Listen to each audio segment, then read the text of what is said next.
আসসালামু আলাইকুম প্রিয় বিনিয়োগকারী ভাই বোনেরা। প্রতিদিনের ন্যায় চলে আসলাম লাইভে।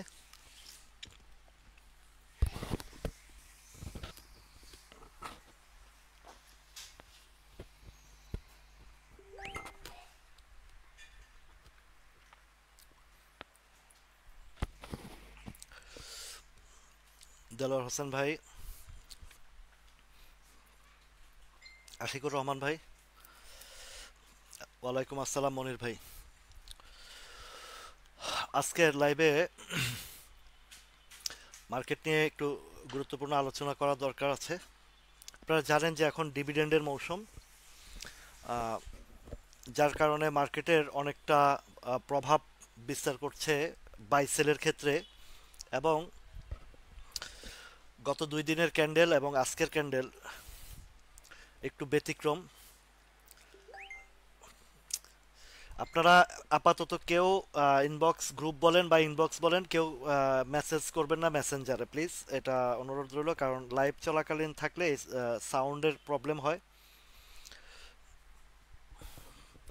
তো আজকের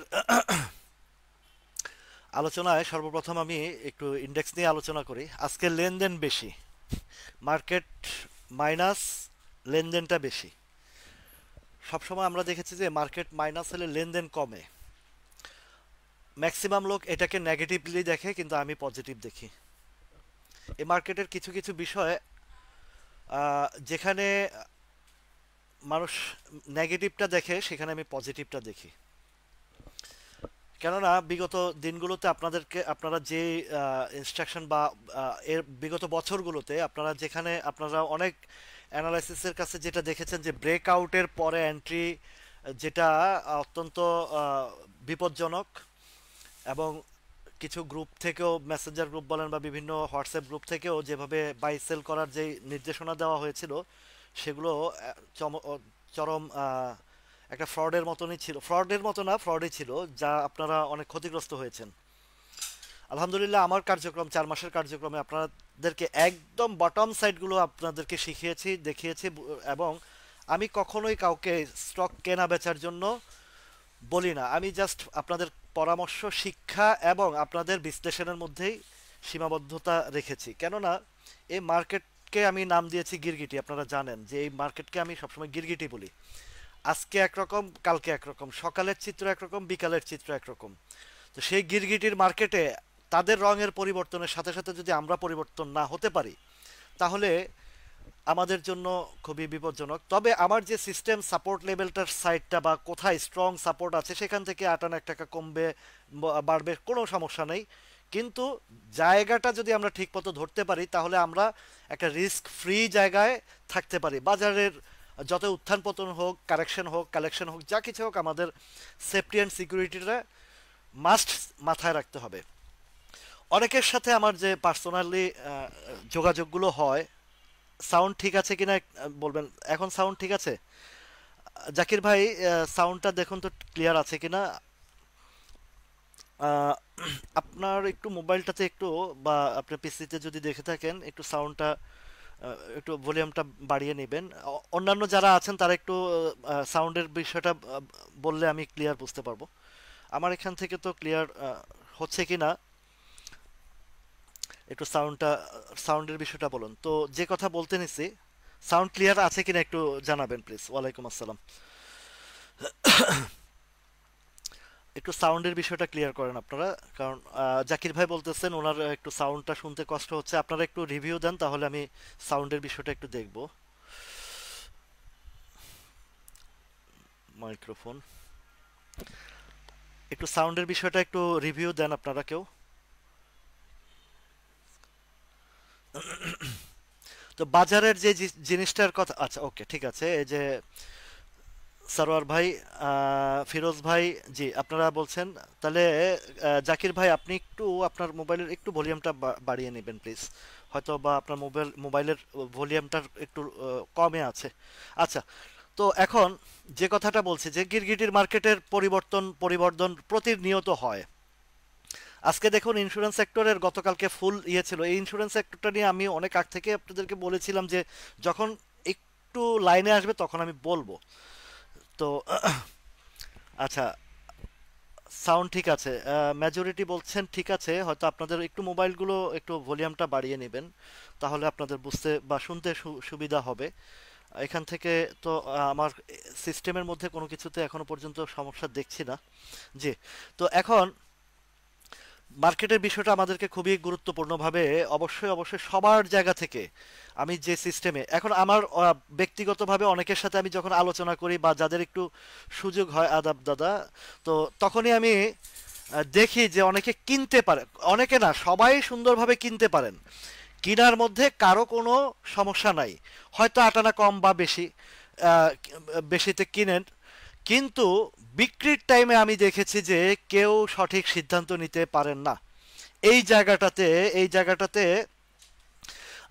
আপনাদের অনেকেরই মেজরিটি পার্সেন্টের সেলটা প্রবলেম, আপনাদের সেলের জায়গাটা প্রবলেম। হ্যাঁ, কিছু যারা নতুন আছেন বা আহ, নতুন এসেছেন, অনেকেই একটু উচ্চ দামে কিনেছেন বা অন্য অন্য গ্রুপের মাধ্যমে বা আপনার নিজের খেলে কিনেছেন। জি জাহাঙ্গীর ভাই, ধন্যবাদ। তো ওনারা হয়তো আটকে পড়েছেন, বিভিন্ন হাই ভোল্টেজের শেয়ার, হাই প্রাইসের শেয়ার কিনেছেন, সেটা ভিন্ন বিষয়। কিন্তু আমার যারা আমার যারা এখানে লার্নার আছেন, তারা যখন থেকেই আমার সাথে আছেন, তারা বেশ চমৎকারভাবেই আপনারা কেনা বেচা করে আসছেন, প্রফিটও নিচ্ছেন। আহ, অন্তত কম লাভ হোক বেশি লাভ হোক যাই হোক, একটা সাপোর্ট সাইডটা দেখে সেফটি জায়গা থেকে, জি ধন্যবাদ জাকির ভাই। তো সেফটি জায়গা থেকে আপনারা কিন্তু ভালো জায়গায় নিয়েছেন। এখন প্রবলেমটা কোথায় বলি, সেটা হচ্ছে আমি বেশ কিছু পোর্টফোলিওতে দেখেছি যে একটা স্টকের ভালো গ্যাপ, যেই সাপ্লাই জোনের কথা বলেছি সেই সাপ্লাই জোনের আশেপাশে গিয়ে আসছে, কিন্তু আপনারা সেল করতে পারেননি। এটা ওভার গ্রিডির কারণে। এই জিনিসটা আমার কাছে যেটা মনে হয়েছে যে ওভার গ্রিডির কারণে অনেক সময় অনেকের দেখেছি যে প্রফিটে যাওয়ার পরেও সেল করতে পারেননি, সেটা ওভার গ্রিডির কারণে। আরও কিছু বিষয় হচ্ছে যে মার্কেট যখন আপে যায়, যখন দেখা যায় কিছুটা পড়ার লক্ষণ আসে, তখন আপনারা আরেকটু দেখি আরেকটু দেখি আরেকটু দেখি, এই আরেকটু দেখি দেখি করতে গিয়ে আপনাদের একটু সমস্যা হয়ে যায়, তখন দেখা গেছে আপনার কিনা দামে চলে আসে বা কেনা দামের থেকে একটু নিচে চলে আসে, প্রফিটটা সামনের থেকে চলে যায়। এই জিনিসটা অবশ্যই আমাদের অনেকেরই লক্ষ্য করেছে আসলে।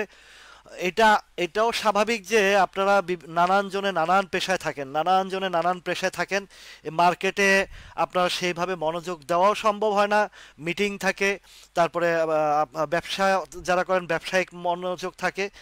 এই জায়গাতে তো আসলে যারা আমরা এই প্রফেশনের সাথে ওতপ্রোতভাবে জড়িত, শেয়ার মার্কেটের প্রফেশনের সাথে যারা ওতপ্রোতভাবে জড়িত, আমাদেরকে ইনস্ট্যান্ট ডিসিশন নিতে হয়। ইনস্ট্যান্ট ডিসিশন না নিতে পারলে তখন দেখা গেছে একটা স্টকের হয়তোবা আবার সে কিনা দাম বা প্রফিটে যায়, কিন্তু এই যে একটা রাউন্ডিং এর মধ্যে 1 মাস 1.5 মাস পার হয়ে যায়, এই পার হওয়ার সময়টাতে আমাদেরকে বসে থাকতে হয়। তো আপনারা যারা বাহিরে আছেন, তাদের তো অন্য অন্য প্রফেশন আছেন, তাদের জন্য তো আরো ক্রিটিক্যাল মার্কেট এটা।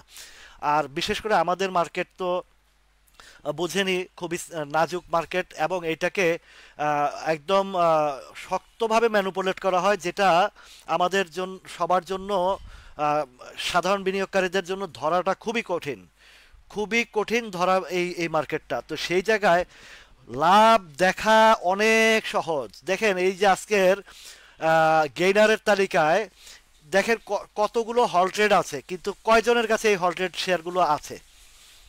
দেখতেছি আমরা যে প্রফিট হচ্ছে, কিন্তু আসলে কি প্রফিট আমরা ধরতে পারছি? পারছি না। কেন পারছি না? কখন কোনটা নিয়ে প্লে করে, দেখা গেছে একদিন টানছে, 2 দিনের দিন নাই। আর যখন আপনাদের মাঝে বিভিন্ন গ্রুপ থেকে নিউজ ছড়ানো হয়, তখনই নিউজ ছড়ানো হয় যখনই সেলের টাইম আসে। তো আমরা, হ্যাঁ মনির ভাই, এগুলো আসলে আপনাদের তো এটা অভিজ্ঞতা, আসলে অভিজ্ঞতা তো 1 দিন 2 দিনে হয় না। এই বাই সেলের অভিজ্ঞতা বলেন, সাপোর্ট জোন সাপ্লাই জোন ইয়ে করা, চিনা, জানা বোঝা, এটা তো একদিনে হয় না। এটা আমারও একদিনে হয়নি, আমার দীর্ঘ সময় লেগেছে, দীর্ঘ সময় এই মার্কেটের শুরু থেকে এ পর্যন্ত। তারপরেও আমার মাঝে মধ্যে দু একটা মিস্টেক হয়ে যায়, দেখা গেছে একদিন সিদ্ধান্ত হয়তো একটু এদিক সেদিক হয়েছে সেদিনের জন্য আমার আবার হয়তো 5-7 দিন 10 দিনের একটা রাউন্ডিং এর মধ্যে পড়ে যেতে হয়। এটাই স্বাভাবিক, এটাই স্বাভাবিক, এটা হবেই, বাই ন্যাচারাল হবেই এটা, কেননা আমাদের মার্কেটের অনেক কঠিন। তো আমাদের যে জায়গায় সতর্কতা, শিক্ষা এবং আহ, বিচার বিশ্লেষণ যদি আমরা ঠিক মতো মানে অর্জন না করতে পারি, সেখানে কিন্তু আসলে সো টাফ ব্যাপার। কিছু কিছু বিষয় আছে, কিছু কিছু বিষয় আছে, স্টক আছে যেগুলো ডিভিডেন্ড কেন্দ্রিক এবং অনেক লং টার্ম যারা ইনভেস্ট করতে চান, লং টার্ম। এখন লং টার্ম ইনভেস্টের মধ্যেও কিছু বিষয় আছে, সেটা হচ্ছে যে আমাদের মার্কেটের তো আসলে কোনো ধারাবাহিকতা নাই, যেটা ওয়ার্ল্ড ওয়াইড মার্কেটের একটা সেফটি সিকিউরিটি আছে। আমাদের এখানে আসলে যেই নিয়ন্ত্রণ সংস্থা বলেন বা যে দায়িত্বরত যারা আছে, এরা কেউই দায়িত্বশীলতার পালন মানে পরিচয় দিতে ব্যর্থ হচ্ছে।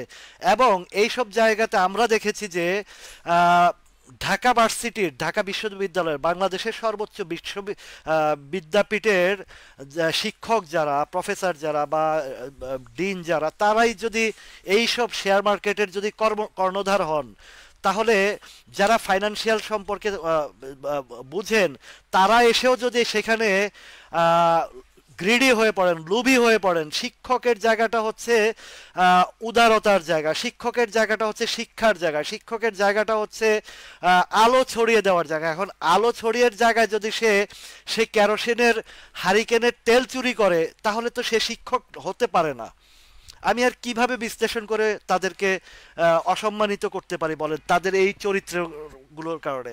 আপনারা দেখেছেন যে শিবলি রুবায়েত সাহেব ছিলেন, বা এর আগে যিনি ছিলেন নজরুল সাহেব, তার যিনি ছিলেন যিনি ছিলেন, আমার নামটা মনে আসতেছে না। তো ওনারা সর্বোচ্চ বিদ্যাপীঠের শিক্ষক হয়ে যে আচরণগুলো করেছে, যে লুটপাটগুলো করেছে, এইটা যদি, তাহলে আমরা কাদের কাছে যাব? আমরা কাদের কাছে আশ্রয় চাব? আমাদের শিক্ষিত সমাজ যদি এই আচরণগুলো করে, তাহলে আমরা কাদের কাছে গিয়ে দাঁড়াবো? এটা একটা বিষয়। তো বাজারটা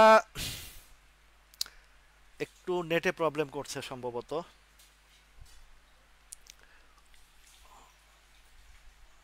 নেটটা একটু দেখবেন প্লিজ।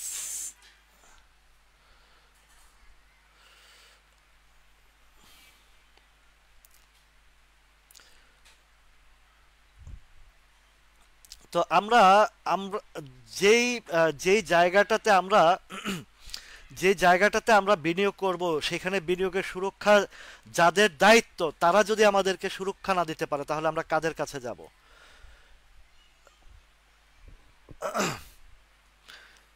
জি মৃদুল দাদা, এটা কথাটা খুবই সুন্দর কথা বলছে। যে যায় লঙ্কা, এটা শুধু আমাদের দেশের ক্ষেত্রেই, মানে আমাদের মতো দেশের ক্ষেত্রেই এই জিনিসগুলো যে যায় লঙ্কা। দেখেন, লঙ্কার কথা বলেছেন, যে লঙ্কা, শ্রীলঙ্কা, শ্রীলঙ্কার কথাই ধরে বলি। শ্রীলঙ্কা দেউলিয়া হয়েছিল শ্রীলঙ্কার ভুল বিনিয়োগের কারণে বা করোনার টাইমের কারণে। কিন্তু শ্রীলঙ্কার মানুষ আমাদের মতো না ভাই, ওরা অনেক ভালো মানুষ, শিক্ষিত মানুষ। এবং পৃথিবীতে 100% শিক্ষিতর মধ্যে শ্রীলঙ্কাকে এক নম্বরে ধরা হয়। তারা যে শিক্ষায় শিক্ষিত, তারা তাদের দেশের আহ, অর্থনীতির ইনভেস্টমেন্ট এবং প্রাকৃতিক কারণে তারা হয়তো দেউলিয়া হয়েছে, কিন্তু দেখেন তারা যেভাবে ঘুরে গেছে, আমরা কি সেভাবে ঘুরতে পেরেছি? আমাদের ভিতরে কি সে পরিবর্তন আসছে? আসলে আসে নাই। এই যে আমাদের শিক্ষা ব্যবস্থাতে শুধু একটা জিনিস শেখানো হয়, তুমি সার্টিফিকেট অর্জন করো, তুমি টাকা অর্জন করো, টাকা কামাও, সম্পদ গড়ো। এই শিক্ষাটাই আমাদেরকে শিক্ষিত করে তুলেছে। কিন্তু তুমি মানুষ হও, তুমি মানুষ হও, তুমি মানুষের সেবা করো, তুমি মানুষের জন্য কাজ করো, তুমি দেশের জন্য কাজ করো, তুমি দেশের উন্নয়নের জন্য কাজ করো। এই শিক্ষাটা বাংলাদেশের মাটিতে দেওয়া হয় না। যেই ছাত্রটা রোল নাম্বার ওয়ান থাকে, যে ছাত্রটা রোল নাম্বার ওয়ান থাকে, তার টার্গেটই থাকে সে বড় ধরনের কোনো কর্মকর্তা হবে। যে ছাত্রটা ভালো করে এবং শিক্ষার মধ্যে শিখানোই হয় তুমি বড় হবে, লেখাপড়া করে যে গাড়ি ঘোড়া চলে সে। কিন্তু আসলে কি এই ডায়লগটা কি সঠিক, যে লেখাপড়া করে যে গাড়ি ঘোড়া চলেছে সে? এইটার যে ভুল ব্যাখ্যাটা মানে চলে আসছে এবং ভূ শিক্ষাটা চলে আসছে, সেই জিনিস কি আসলে বাস্তব শিক্ষা হতে পারে? লেখাপড়া করে যে মানুষের মতো মানুষ হবে সে, এটা হচ্ছে মূল শিক্ষা। কিন্তু আমাদের দেশে শেখানো হয় লেখাপড়া করে যে গাড়ি ঘোড়া চড়ে সে। তো সে লেখাপড়া করার পরে তার মাথায় তো একটাই আছে যে আমি গাড়ি ঘোড়া চড়বো। তো গাড়ি ঘোড়া চড়তে হলে আমার কি করতে হবে? সৎ পথে উপার্জন করলে তো আমার অনেক সময় লেগে যাবে। তো সেই জায়গাতে যে শিক্ষা ব্যবস্থা, আমাদের এই শেয়ার মার্কেটটা একটি দেশের অর্থনীতির আয়নাকে বলা হয়, যে ইকোনমিক্যাল মেরর বলা হয় শেয়ার মার্কেটকে। শেয়ার মার্কেট বলে দেয় যে দেশের অর্থনীতির অবস্থা কি। এই যে একটা জায়গা হোম টু ডোর, এই হোম টু ডোর শব্দটা আজ পর্যন্ত কেউ কি বলেছে যে একটা মার্কেটকে হোম টু ডোর করে রাখা হয়েছে? 4,000, 4,500 থেকে 5,000, 5,500, এটা কোনো মার্কেট হলো? এটা কোনো মার্কেটের অবস্থান হতে পারে?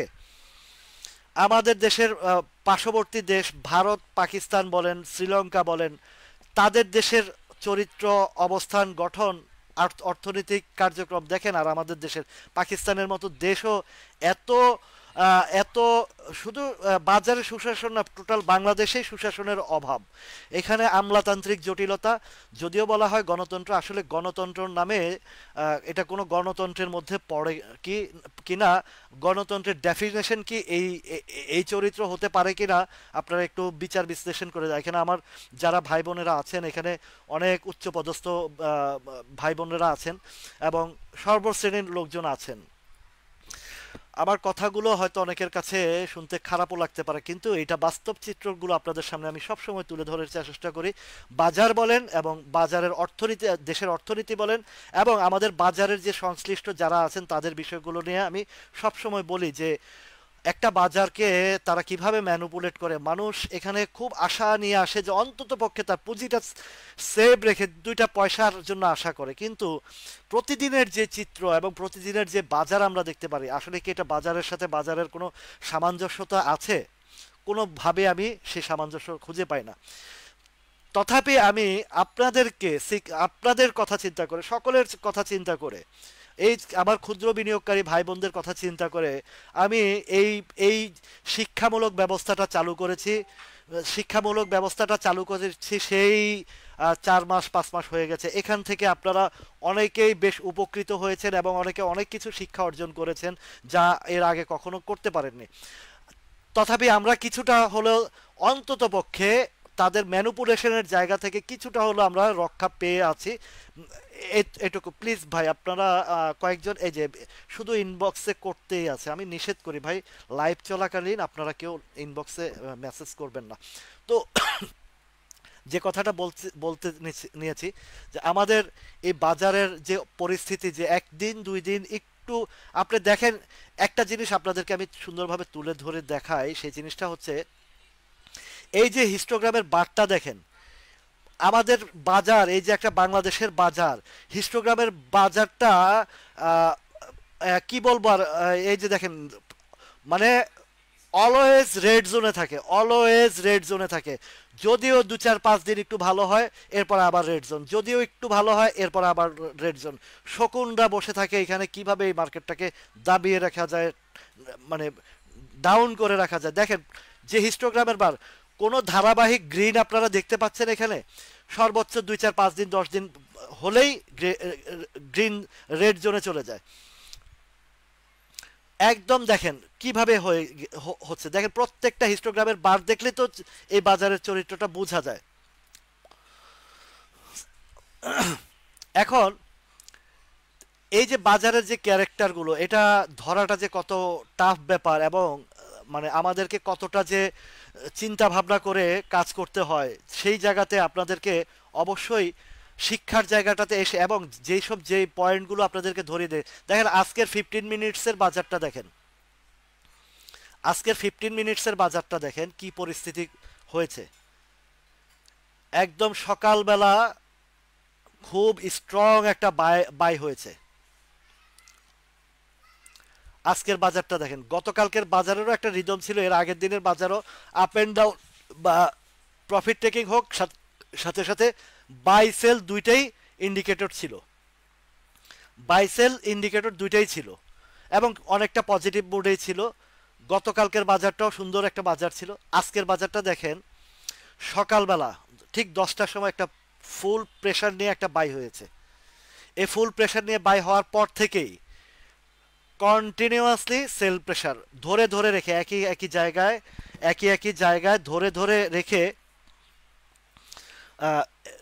সেল প্রেশার চলে আসছে। এবং টোটাল মার্কেটের 15 মিনিটসের বাজারের যদি আমি ক্যালকুলেশন করি, সেখানে দেখি যে সকালবেলা স্টার্টিংয়ে স্টার্টিংয়ে যেই ইয়েটা ছিল, বাইটা ছিল, সকালবেলার বাইটা ছিল, সেটা খুব স্ট্রং ছিল। সকালবেলার বাইটা ছিল স্ট্রং। এর পরবর্তীতে যে বাইগুলো ইয়ে ছিল, ট্রেড ছিল, সেগুলো সম্পূর্ণ সেল প্রেশার। এখন সম্পূর্ণ সেল প্রেশারের মধ্যে আমি যদি এটার সাথে তাল মিলে লুজারের সাইডটা আপনাদেরকে দেখাই, কোন কোন শেয়ারগুলো, কি কি ধরনের শেয়ারগুলোতে সেল প্রেশার আসছে, বেশিরভাগ সেল প্রেশার, যেমন কেপিপিএল বন্ধ বন্ধ কোম্পানি। তারপর এর মধ্যে আরেকটা আসছে ভালো কোম্পানি, আলহাজ আসছে, জিএসপি ফাইন্যান্স, বা যেই ইয়েগুলো আসছে দেখেন সবগুলোই কিন্তু দুর্বল কোম্পানি মধ্যেই বেশিরভাগ সেল প্রেশারটা দেখা গেছে। এর মধ্যে দুই একটা আছে, যেমন মুন্নু ফেব্রিকটাও একটু ইয়েতে চলে আসছে। আচ্ছা, তো এই যে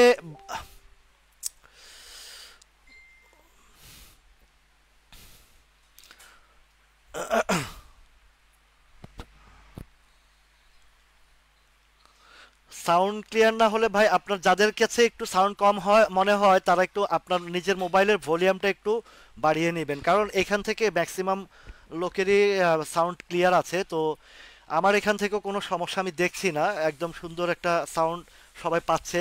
আপনারা যাদের একটু সাউন্ড কম হচ্ছে, আপনারা আপনাদের মোবাইল বলেন বা ডিভাইসটা একটু ভলিউমটা বাড়িয়ে নেবেন, ঠিক আছে? তো এখন এই বাজারটার যে আজকের যে লুজারের সাইডটা দেখেন আপনার, যে কি পরিমাণে সেল প্রেশার কোন কোন স্টকগুলোতে হয়েছে, নুরানি বলেন, তারপরে এই যে সিপার্ল বা অনেকগুলো স্টক যেগুলো বেশিরভাগ লুজার হয়েছে, বাজারটা যেগুলো লুজার হয়েছে। এর মধ্যে কিছু কিছু ব্যাংক, যেমন সিটি ব্যাংকের একটা প্রেশার আসছে, তারপর যেগুলো হাই ভলিউমের শেয়ার এগুলোরও কিছু আসছে, তারপরে যে খান ব্রাদার্সেরও আছে, বিএসসি একটা বড় শেয়ার। আজকে বিএসসিটা বেশ ভালো করেছিল, একদম 20 টাকা পর্যন্ত গিয়ে সেখানে খুব বড় বড় ইয়ে হয়েছে, সেল বাই সেল হয়েছে, বাট ওইটাকে ধরে রাখতে পারেনি। আচ্ছা, এখন দেখেন ভলিউমের দিক থেকে আহ, অনেকগুলো শেয়ারেরই ভালো ভলিউম, স্কয়ার ফার্মা বলেন, এই শেয়ারগুলো ভলিউমটা একটু পজিটিভ। আমি মার্কেট মাইনাস, কিন্তু ভলিউম পজিটিভ বলারও কিছু কারণ আছে। কারণ হচ্ছে যে সেল প্রেশার হয়েছে, ঠিক আছে, ভলিউমটা বেড়েছে, যে সেলটা হয়েছে সেই সেলটার তো শেয়ার কেউ না কেউ নিচে যে কম দামে পেয়ে কিনেছে। যদি না কিনতো তাহলে তো অল্প ভলিউমেই মার্কেট মাইনাস হতো, অল্প ভলিউমে মার্কেট মাইনাস হতো। যারা বলে যে যে সেল সেল প্রেসারে ভলিউম কমে গেলে, ভলিউম বেশি হলে এটা বিপজ্জনক বা মার্কেটের জন্য পজিটিভ না, কিন্তু আমি তার উল্টাটা একটু চিন্তা করি, যে যখন আপনার ধরেন একদম সাপোর্ট লেভেলে আছে, সাপোর্ট লেভেলে থাকার পরে সেই শেয়ারটা প্রাইস ফল করেছে, ভলিউম হয়েছে, এবং বা মার্কেট কারেকশন হয়েছে, ভলিউম হয়েছে, তো আপনি কিনেন নাই বা আপনি সেল করেছেন, তো নিচের যখন কম দামে প্রাইসটা পেয়েছে, কেউ না কেউ তো সেই প্রাইসটা লুফে নিয়েছে, সে তো আর না বুঝে বাই করেনি। এই জিনিসগুলো কিছু কিছু মানে আপনাকে ইথিক্যাল চিন্তা ভাবনা করতে হবে, যে বাজার পড়েছে, ভলিউম বেড়েছে, এখানে ম্যাক্সিমাম লোক বা এই মার্কেটের ধারণার জায়গাতে 90% লোক নেগেটিভ ধারণা নিচ্ছেন। আপনারা একটা জিনিস দেখুন, যে বাজার যখন এইখানে ছিল, এই যে 5,600 ঘরে ছিল, হিউজ পরিমাণে ভলিউম হয়েছে না, 1300-1400 কোটি টাকা লেনদেন হয়েছে না? কোথায় হয়েছে? আপে হয়েছে। তো আপে বিগ ভলিউম মানে কি? বিপজ্জনক। ডাউনে বিগ ভলিউম মানে আমার থিওরিতে মানে এটা মানে সুচিন্তা বা পজিটিভ আমি নেই। উপরের ভলিউম আমার কাছে সবসময় আমি নেগেটিভ নেই। অনেকের ধারণা যে আমাদের বাজার ক্যারেক্টার অনুযায়ী, ম্যাক্সিমাম লোকের ধারণা হাই ভলিউম হয়েছে, অনেকের ইনভলভ হয়েছে, এটা আরো বাড়বে। না, এইটার যে ভলিউমটা কিভাবে সৃষ্টি করে, এটা ইনসাইডার ট্রেডিং হয়।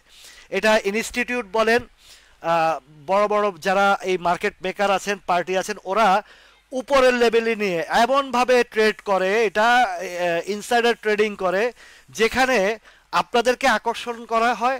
এবং তারা দেখা গেছে তাদের যদি 20 লক্ষ স্টক থাকে বা 50 লক্ষ স্টক থাকে, তারা সেখানে ধীরে ধীরে ধীরে ধীরে 2-3 দিন দেখবেন যে কোনো একটা শেয়ারের যখন ডেলিভারি যায়, একই জায়গায় 10-20 পয়সা আটানা মধ্যে দেখবেন যে আপ অ্যান্ড ডাউনের মধ্যে দীর্ঘ সময় 3-4 দিন যাবত ইনসাইডার ট্রেডিং করে। ইনসাইডার ট্রেডিং এর সিস্টেম হচ্ছে, তারা যদি 20 লাখ সেল দেয়, তাহলে তারা 5 লাখ বাই করে।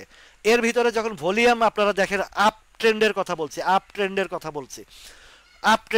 বলছি, তখন তারা কি করে, এই যে যখন মার্কেটটা 1400-1300 কোটি টাকা লেনদেন হয়েছে, দেখেছেন যে বাজার নিচেও আসছে না, উপরেও যাচ্ছে না, একই জায়গায় ধরে ভলিউমটা ক্রিয়েট করছে।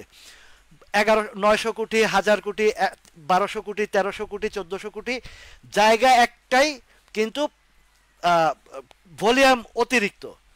এই যে ইনসাইডার ট্রেডিং করছে, এবং সাইড বাই সাইড কোনোটাকে 10-20% গেইন করে ফেলেছে, কোনোটা 10-20% ডাউন করেছে। এই যে একই বৃত্তের ভিতরে রেখে যে ফিডিংটা করানো হয়, এটাকে বলে ইনসাইডার ট্রেডিং। তারা 20 লক্ষ শেয়ার বিক্রি করলে 5 লক্ষ শেয়ার কিনে, বাকি 15 লক্ষ আমাদের মতো সাধারণ বিনিয়োগকারীরা অতি উৎসাহী হয়ে, অতি লোভে পড়ে এইসব জায়গায় আমরা বাই করে ফেলি।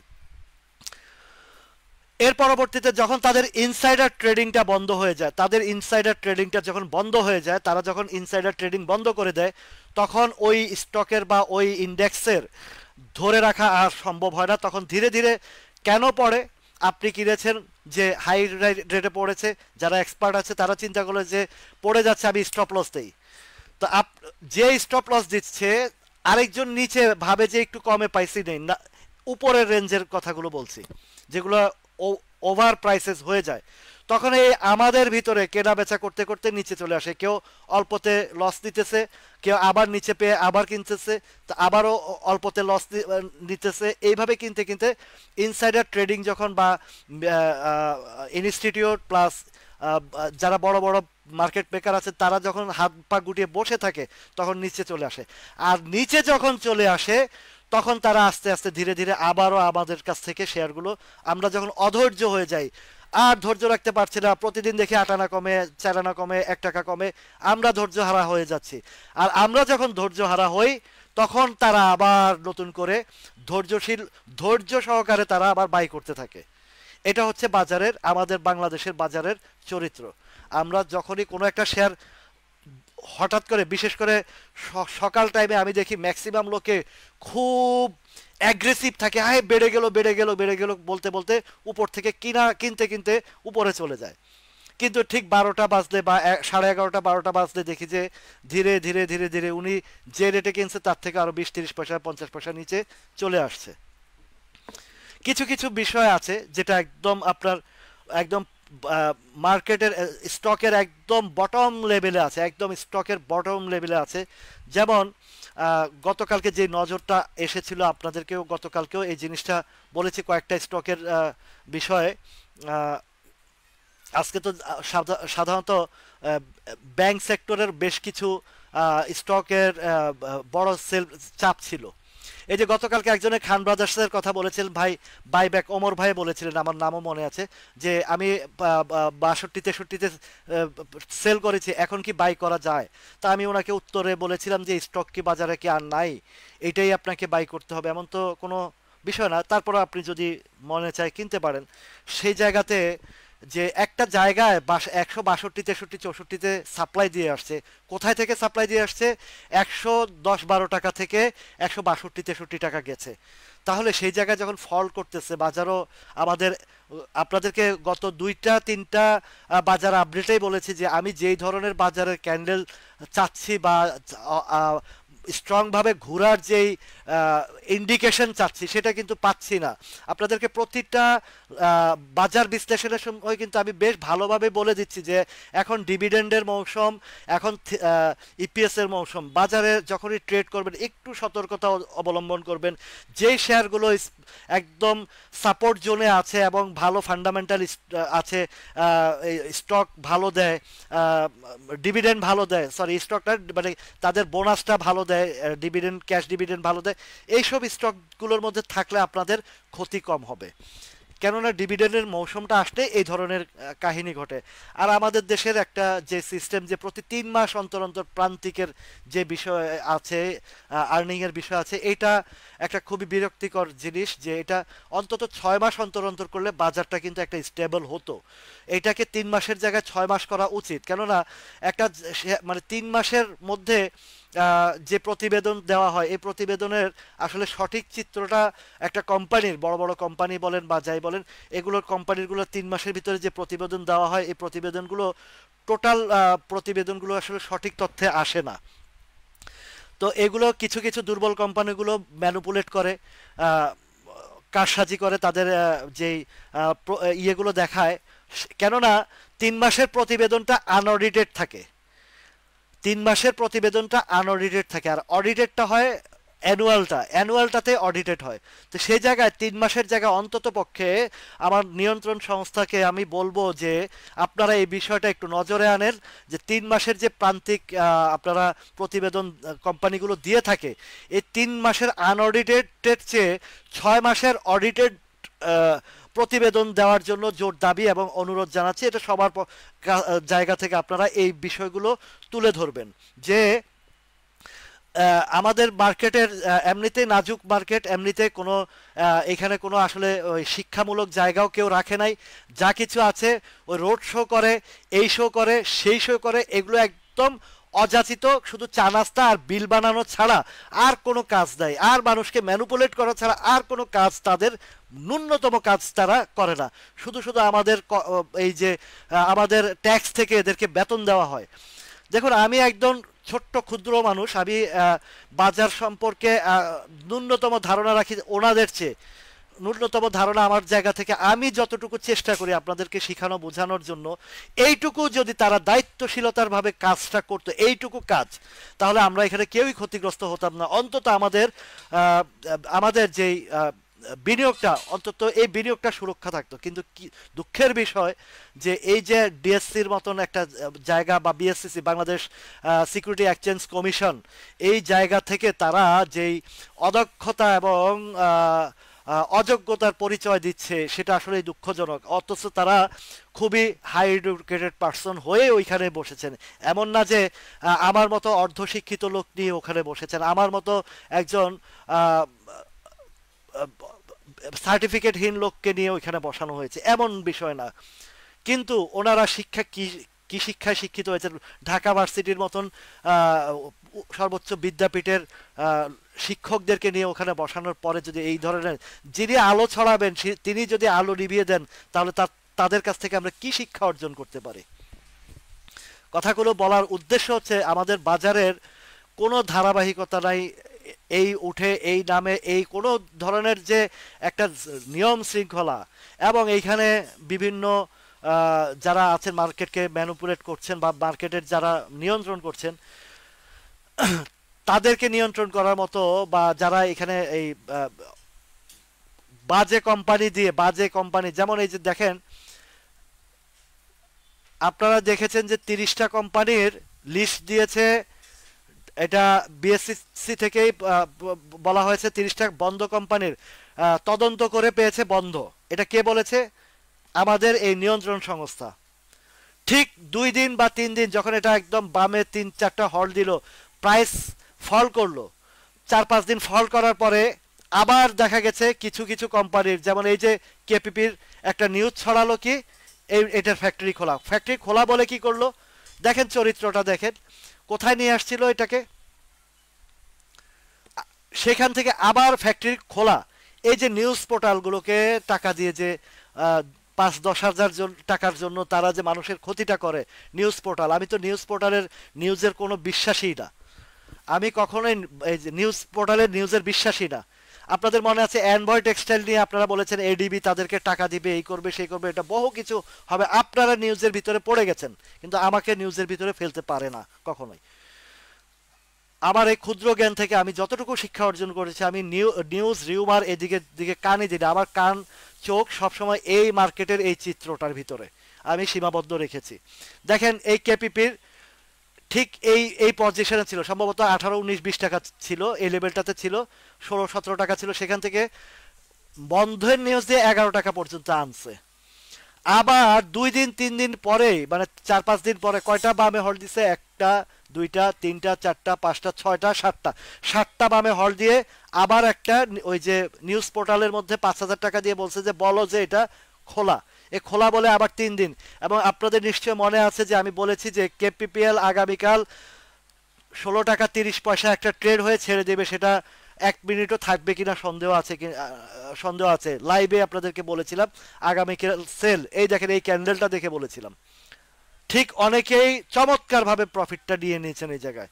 এরকম যতগুলো শেয়ারের কথা আমি বলেছি সেম টু সেম কাজ করেছে। সেই জায়গা থেকে যে এই যে আমার তো প্রতিদিন তো আপনাদেরকে একই বিষয় নিয়ে আমার শিক্ষার জায়গা থাকলে একই জায়গায় বন্দি থাকবো, যার কারণে আমাকে অন্যদিকেও বলতে হয়। আপনারা যে জিনিসগুলো শিখিয়ে দিয়েছি সেগুলো অনুযায়ী আপনারা কাজ করবেন। এখন এই যে নিয়ন্ত্রণ সংস্থার যে দায়িত্বহীনতার কাজগুলো করে, আজকের বাজারটা দেখেন, গত 2টা দিন একটা একটু ধারাবাহিক ছিল, একটু ভালো অবস্থান ছিল, কিন্তু ঠিক আজকের দিনেই এখানে ওই যে যে কথাটা বলেছি ডিভিডেন্ডের মৌসুম, ইপিএস এর মৌসুম, এই 3 মাস অন্তর অন্তর ইপিএস এর যে বিষয়টা, এটা আসলে আমার আহ, নিয়ন্ত্রণ সংস্থা এবং সরকারের এই নিয়ন্ত্রণ সংস্থার যে সরকারের যেই আহ, দপ্তরের অধীনে আছে, সেই দপ্তরের কর্মকর্তা কর্মদের নজরে আনতে চাই, দৃষ্টিতে আনতে চাই যে এই 3 মাস অন্তর অন্তর যে প্রতিবেদন, এটাকে 3 মাস থেকে 6 মাস করা হোক। তাহলে বাজারের একটা স্টেবিলিটি আমরা পাবো। এই প্রতি 3 মাস অন্তর অন্তর এই প্রতিবেদনের কারণে, আনঅডিটেড প্রতিবেদনের কারণে বাংলাদেশের অনেক কোম্পানিগুলো, টেক্সটাইল বলেন বা দেশীয় যে কোম্পানি, দুর্বল কোম্পানিগুলো, এগুলো মানে এই তাদের ইপিএস এর যে নাটকীয়তা দেখায়, এই নাটকীয়তাটা বন্ধ হবে যদি 6 মাস অন্তর অন্তর অডিটেড প্রতিবেদন দেওয়া হয়। তাহলে কিন্তু বাজারটা আরেকটু সুন্দর হবে, আরেকটু ভালো হবে, আরেকটু মানুষ সুরক্ষা পাবে। এই জায়গাটা থেকে আমি দৃষ্টি আকর্ষণ করছি, সরকারের সর্বোচ্চ কর্ণধার দৃষ্টি আকর্ষণ করছি। আমাদের ক্ষুদ্র বিনিয়োগকারীদের নিয়েই কিন্তু সবকিছু। একটা ফ্যাক্টরি বলেন, যদি একটা টেক্সটাইল বলেন, টেক্সটাইলের মালিকের অক্লান্ত পরিশ্রমে একটি প্রতিষ্ঠান দাঁড় করিয়েছেন, কিন্তু আমাদের ক্ষুদ্র শ্রমিক যারা আছে, মেজরিটি পার্সেন্ট একটা প্রতিষ্ঠানের ফ্যাক্টরি বলেন বা শিল্প প্রতিষ্ঠান, ওয়ার্কারবিহীন, শ্রমিকবিহীন, সেই ফ্যাক্টরির 2 পয়সার মূল্য নাই। সে কোটি কোটি টাকার মেশিনারিজ আনতে পারে, ইনস্ট্রুমেন্ট আনতে পারে, কিন্তু তার ওই ফ্যাক্টরির কোনো মূল্য নাই যদি শ্রমিক কাজ না করে। সে যদি শ্রমিককে যদি তার পারিশ্রমিক ঠিক মতো না দিতে পারে বা সন্তুষ্ট না করতে পারে। ঠিক তদ্রূপ এই শেয়ার বাজারটা আমাদের সকল ক্ষুদ্র বিনিয়োগকারীর অংশগ্রহণেই কিন্তু এই বাজারের একটা সৌন্দর্য। আমরা ক্ষুদ্র বিনিয়োগকারী যদি না থাকি, আমরা ক্ষুদ্র বিনিয়োগকারী যদি অলওয়েজ লুজার হতে থাকি, এই বাজার একসময় ভ্যানিশ হয়ে যাবে। যারা সম্পদ করছেন তারা ভাববেন না যে আপনার সম্পদ আপনি সেফটি রাখতে পারবেন। আপনার সম্পদ তখনই সেফটি থাকবে যখন আপনার এই সম্পদকে পরিচর্যার জন্য আপনার শ্রমিকের প্রয়োজন হবে। এখন আপনি যত টাকারই সম্পদ হন না, আপনি ব্যাংকে ব্যালেন্স করে খাবেন দাবেন ঘুরবেন আনন্দ করবেন, কিন্তু সেটা কোনো লাইফ হলো না। আপনার একটা সময় মরে যাবেন। এই বহু অ্যাকাউন্ট আছে ফ্রিজ আপ হয়ে আছে, মালিকানা নাই, টাকার অভাব নাই, বহু অ্যাকাউন্ট আছে, এটা ওয়ার্ল্ড ওয়াইড আছে। কেন? ওই সম্পদ জমাইতে এমন অবস্থা করেছে, সেটাকে আর ব্যবহার তার লাইফের যতটুকু এনজয় করার, একটা বয়স পার হয়ে গেলে লাইফের আর এনজয়ের জায়গাটাও থাকে না। তা আপনি সেই টাকাটা যদি আপনি ইন্ডাস্ট্রিয়াল জোনে ইউজ করে যদি আরও 10 জনের রিজিকের ব্যবস্থা করে দেন, আরও 10 জনের পরিবারের একটা রিজিকের ব্যবস্থা করে দেন, সেটাই তো দেশের উন্নয়ন, দেশের আপনার পরবর্তী জেনারেশনের উন্নয়ন। কিন্তু আমাদের দেশে লুটপাট করে বিদেশে নিয়ে ব্যাংকে জমা করে আরামায়েশ করে। এই হচ্ছে আমাদের চরিত্র। অনেক কথাই আজকে বলতে হচ্ছে বাজারের যে পরিস্থিতির কারণে, যে এখনো আমাদের বাজারের ম্যাক্সিমাম ফান্ডামেন্টাল শেয়ারগুলো আন্ডার ভ্যালু পড়ে রয়েছে। তো সেই আন্ডার ভ্যালুর যদি আপনি একটু রহস্য করে বলি, তো আন্ডার ভ্যালুর যে আন্ডার ভ্যালুর যে প্রাইস, সেটার যদি আন্ডার ওয়ারটা খুলে ফেলেন তাহলে ল্যাংটা হয়ে গেল সে। আপনারা তো বাজারকে ল্যাংটা করে ফেলছেন। আপনি আন্ডার ভ্যালুর প্রাইসের জায়গাটাও যদি আন্ডার ওয়্যার খুলে ফেলেন তাহলে আর রইল কি? আমি একটু জোকস করে বললাম কথাটা, যে এমনিতে দেখেন একটা বহু শেয়ার আছে দেখবেন যে তার ফান্ডামেন্টাল বেস কত স্ট্রং। ওরিয়ন ফার্মাটাই দেখায় আপনাদেরকে। ওরিয়ন ফার্মার যে প্রাতিষ্ঠানিক অবস্থান আছে, আপনাদের কি মনে হয় যে এটা এই প্রাইসে থাকা উচিত? আপনারা একটু কমেন্ট করে জানান আমাকে। ওরিয়ন ফার্মাটা দিয়ে আপনাদেরকে উদাহরণ দেই।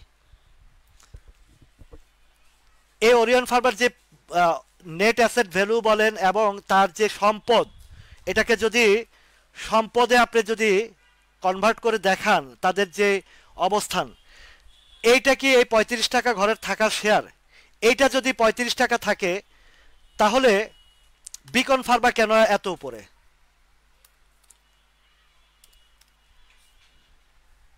বিকন ফার্মাটা কেন এত উপরের প্রাইস? আছে কোনো সামঞ্জস্যতা বলেন? বিকন ফার্মা অনলি ক্যান্সারের ওষুধ বানায়, কিন্তু ওরিয়ন ফার্মার ওই মাথা ব্যথার ট্যাবলেট থেকে শুরু করে সকল ওষুধই তৈরি করা হয় ওরিয়ন ফার্মার। তাহলে বিকন ফার্মার প্রাইস কোথায় আর ওরিয়ন ফার্মার প্রাইস কোথায়? যদিও ওনারা দুই ভাই, বিকন ফার্মা এবং ওরিয়ন ফার্মা দুই ভাইয়ের কোম্পানি। তাহলে এই যে একটা অসামঞ্জস্য জায়গা, এটা কি নিয়ন্ত্রণ সংস্থা বুঝে না, দেখে না? বেক্সিমকো লিমিটেডকে কেন এখনো পর্যন্ত ফ্লোর প্রাইসে আটকে রাখা হয়েছে? তার কি গভর্নমেন্ট থেকে বা নিয়ন্ত্রণ সংস্থা থেকে আজও অবধি কি আপনাদেরকে ক্লারিফাই করেছে যে কেন আমরা এটাকে ফ্লোর প্রাইসে আটকে রেখেছি? বলেন। বেক্সিমকো ফার্মাতে মানুষের কোটি কোটি টাকা, শত শত কোটি টাকা, হাজার হাজার কোটি টাকা এই শুধু বেক্সিমকো ফার্মাতে আটকা পড়ে আছে, নাই? বলেন আপনারা এখানে যারা আছেন, আপনাদের কাছে কি অনেকের কাছে বেক্সিমকো ফার্মাটা নাই?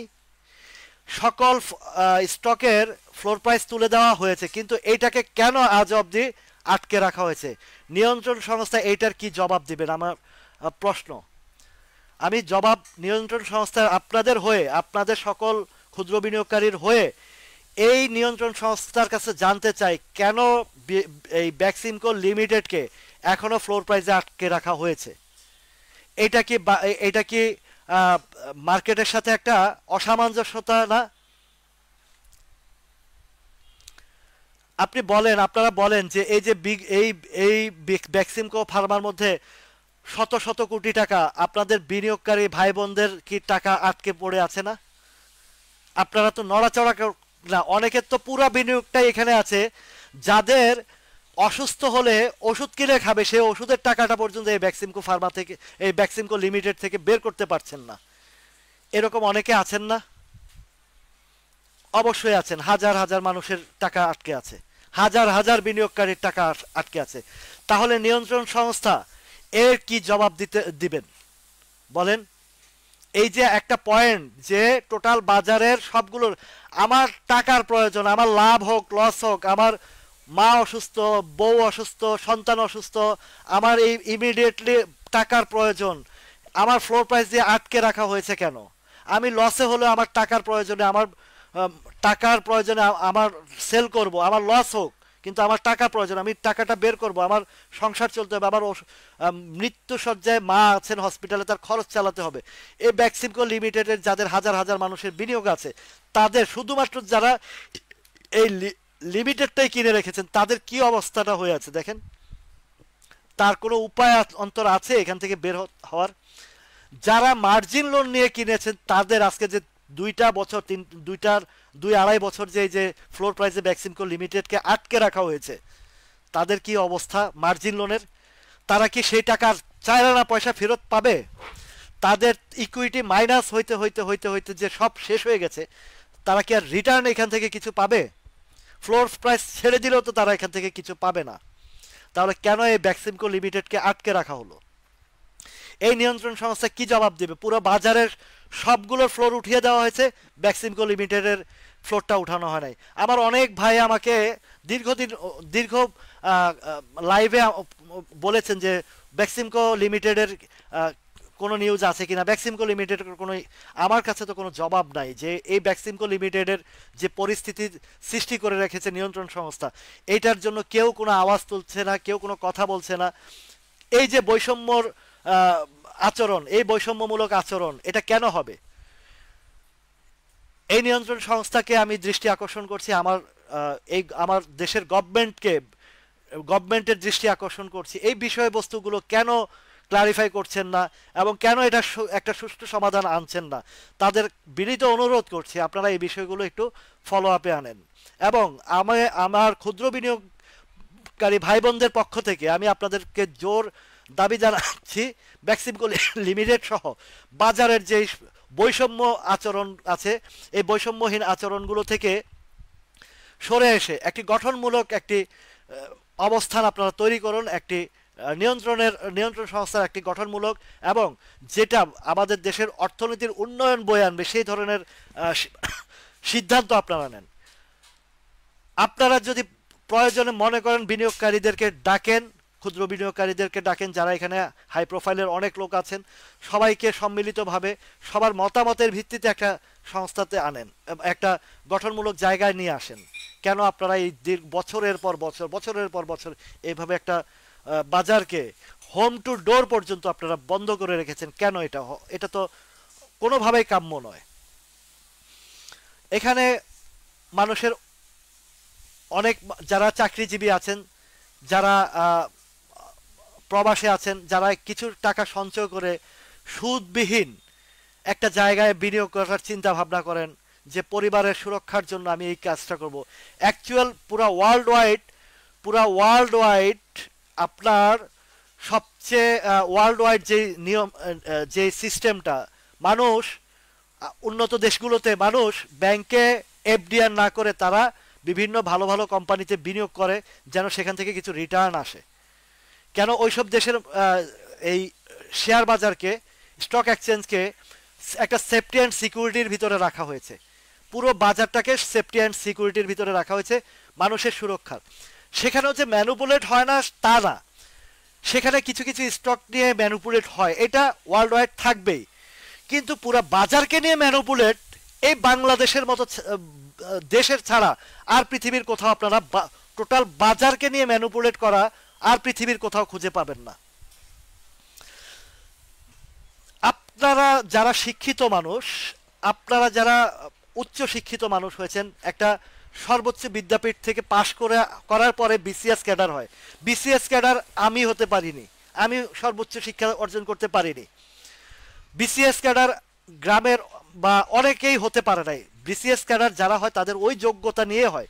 তা আপনি আপনার যোগ্যতা নিয়ে যে অবস্থানে গিয়েছেন, সেখানে গিয়ে যদি অযোগ্যর পরিচয় দেন, তাহলে এর চেয়ে দুঃখজনক আর কি হতে পারে? তাহলে আপনার ওই শিক্ষারই বা কি মূল্য রয়েছে? একটি মুচির কাছে যদি আপনি জুতা পলিশ করতে দেন, সে সর্বোচ্চ চেষ্টা করে আপনার জুতাটাকে চকচক করে দেওয়ার জন্য, 20-30 টাকা 40 টাকা পাওয়ার জন্য এত সুন্দর করে পালিশ করে দেয় যে জুতাটা যেন চকচক করলে সাহেব খুশি হয়। আর আপনারা শিক্ষিত হয়ে লুটপাট করে মানুষের গালিগালাজ, বদদোয়া যা কিছু আছে আপনাদের সন্তানের উপরে গিয়ে পড়ে, আপনাদের পরিবারের উপরে গিয়ে পড়ে, আপনাদের গায়েই লাগে না এসব কথা, আপনাদের গায়েই মাখেন না এসব কথা, অথচ আপনার চেয়ে রাস্তার পাশের মুচি হাজার হাজার গুণে সম্মানের ক্যারিয়ার বহন ক্যারি করেন, সম্মান ক্যারি করেন। কেন? সে আপনার জুতাটা চকচক করে দেয় আপনাকে খুশি করার জন্য, কিন্তু আপনি দেশের মানুষের খুশি করার জায়গাতে আপনি দেশের মানুষকে ধ্বংস করছেন। আপনারা প্রতিটা প্রতিষ্ঠানের মধ্যেই একই চিত্র। আপনাদেরকে দায়িত্ব দেওয়া হয় জনসেবার জন্য, কিন্তু আপনারা জনলুটের মধ্যে জড়িয়ে যান, সম্পদের লোভে অন্ধ হয়ে যান।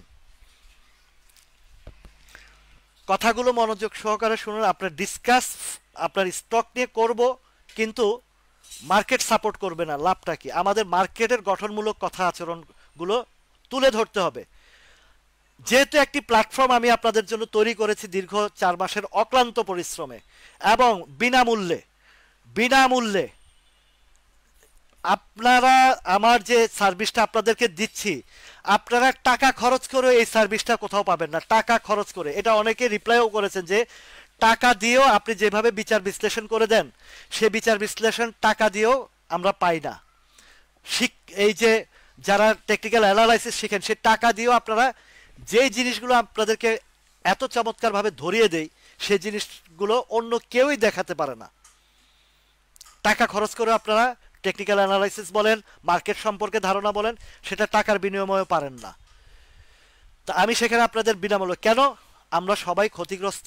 আমরা চাই যে একটা সুষ্ঠু জায়গায়, ম্যানুপুলেটেড জায়গা থেকে বেরিয়ে এসে আমাদের নিজেদের দক্ষতা অনুযায়ী আমরা বাজারের সাথে আপনাদের ওই নিয়ন্ত্রণ সংস্থার যে কালপিটদের হাত থেকে রক্ষার জন্য আমি আপনাদের জন্য নিরলস কাজ করে যাচ্ছি। এবং দীর্ঘ 4-5 মাসের জার্নিতে একটা আয়োজনের ব্যবস্থা করেছি, পিকনিকের আয়োজন। যে হ্যাঁ, আমরা সবাই মিলে একটা সম্মিলিতভাবে একটা পিকনিক করব, সেখানে শেয়ার বাজার নিয়ে আলোচনা করব, কি কি শেয়ার বাজারের পয়েন্টগুলো তুলে ধরা যায়, কি কি সমস্যা সমাধান করলে আমরা সকলে সম্মিলিতভাবে একটি রূপরেখা তৈরি করে নিয়ন্ত্রণ সংস্থার কাছে উপস্থাপন করতে পারি। সেই লক্ষ্যে একটি আনন্দ উৎসবের ভিতরে, একটি সবার গেট টুগেদারের ভিতরে বাজারকে আরেকটু সমৃদ্ধশালী করার লক্ষ্যে আমি পিকনিকের আয়োজন করেছি। এই পিকনিকের আয়োজনের সাথে যে শুধু নাচ গান খাওয়া দাওয়া উৎসব তা হবে না, সেই সাথে হবে আমাদের একটা সম্মিলিত একটি কমিউনিটি, যেখানে হবে বাজারের কিভাবে সুষ্ঠু সমাধান আসে, কার কার কি কি যৌক্তিকতা বিষয়গুলো তুলে ধরবেন, সেই জায়গায় সবাইকে একত্রিত করে। এখন লাইভে আমি বলছি, আপনারা শুনছেন, আপনারা কমেন্টস করছেন, সম্মিলিতভাবে কেউ কাউকে দেখছি না, জাস্ট কথা শুনছি, বাজার বিষয়ে আলোচনা করছি, সেই বিষয়গুলো আপনাদের সামনে উপস্থাপন করছি। এবং কিছু স্টকের বিজনেসের ক্ষেত্রে আপনাদের সুবিধার্থে স্টকগুলোর বিচার বিশ্লেষণ করে দিচ্ছি।